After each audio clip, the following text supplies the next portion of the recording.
Assalamualaikum warahmatullahi wabarakatuh. Halo, perkenalkan nama saya Faidat Nida dengan NIM 22963071 dari program studi S1 Ilmu Komunikasi Universitas Amikom Yogyakarta. Usia saya 20 tahun.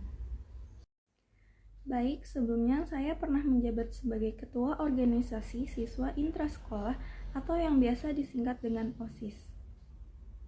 OSIS sendiri merupakan salah satu organisasi kesiswaan yang ada di sekolah.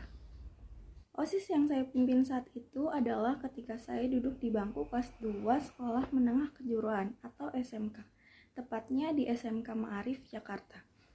Alamatnya ada di Jalan Muardi nomor 19, RT 09, RW 03, Kecamatan Grogol, Petamburan, Kota Jakarta Barat. Di SMK Ma'arif Jakarta memiliki 2 kompetensi keahlian, yaitu Desain Komunikasi Visual atau DKV dan Manajemen Perkantoran dan Layanan Bisnis atau MPLB.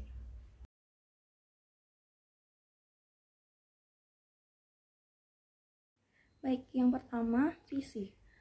Menjadikan OSIS dan para siswa memiliki literasi digital yang baik dalam menghindari hoax. Yang kedua, mengembangkan kualitas SDM di bidang iptek, kerohanian, dan pengembangan masyarakat di lingkungan sekolah.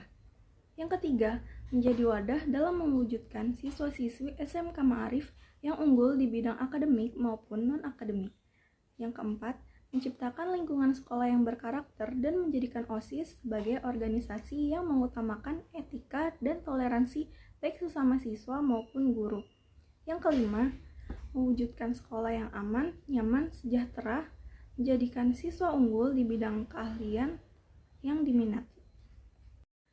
Selanjutnya, misi.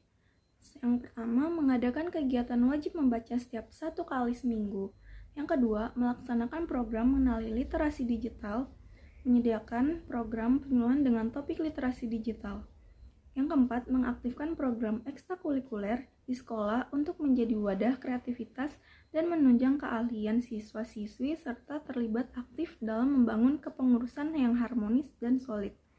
Yang kelima, menampung aspirasi para siswa dan menjadi jembatan dengan pihak sekolah agar tercipta lingkungan sekolah yang semakin selaras. Selanjutnya, strategi yang saya lakukan. Yang pertama, mengkomunikasikan aspirasi dan kebutuhan siswa-siswi kepada pihak sekolah sekaligus menyampaikan kebijakan atau informasi penting dari pihak sekolah kepada siswa. Yang kedua, mendorong dan meningkatkan partisipasi para siswa-siswi untuk ikut serta dalam berbagai perlombaan baik akademik maupun non-akademik di luar sekolah. Yang ketiga, merancang kegiatan dalam rangka pengembangan pendidikan karakter para siswa-siswi dengan mengundang pembicara-pembicara inspiratif.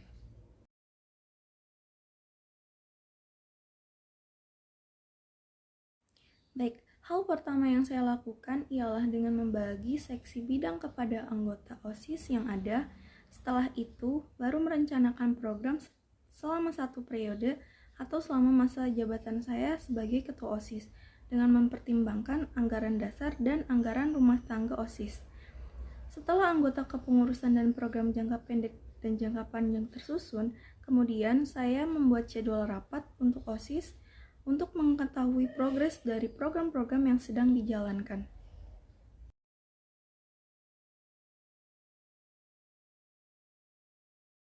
Jadi, pertama, saya akan mengumpulkan seluruh anggota OSIS dan membuat kondisi yang lebih harmonis sebelum menyampaikan visi dan misi tersebut, sehingga dapat terjadi pemahaman dari apa yang akan saya sampaikan kepada seluruh anggota OSIS agar terlibat dalam suatu dialog dan memberikan umpan balik tentang visi dan misi tersebut.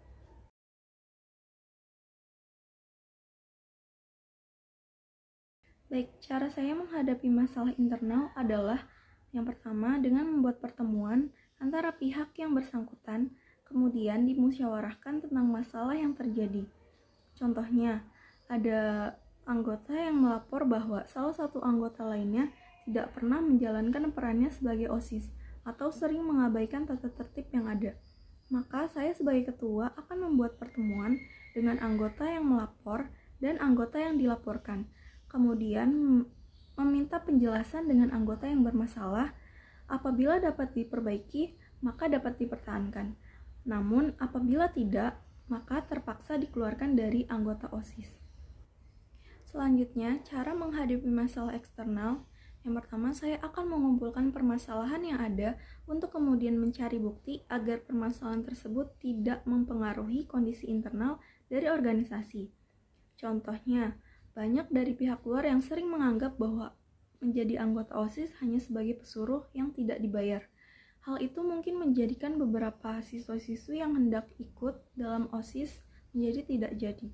Dengan begitu, saya akan membuktikan bahwa menjadi anggota OSIS itu justru mendapatkan banyak benefit atau keuntungan di dalamnya, sehingga membuang pikiran buruk dari pihak-pihak luar yang terbilang sangat mempengaruhi anggota internal di OSIS.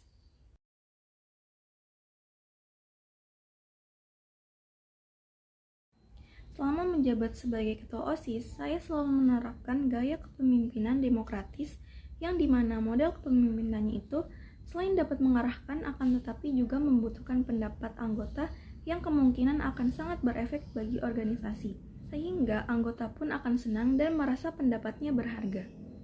Contohnya, ketika saya ingin memulai beberapa program yang saya buat, sebelum direalisasikan atau dijalankan, saya akan membuat pertemuan untuk kemudian menjadi tempat berdiskusi dan bersedia menerima masukan atau ide dari para anggota sebagai penambahan agar dapat mensukseskan program yang akan dijalankan.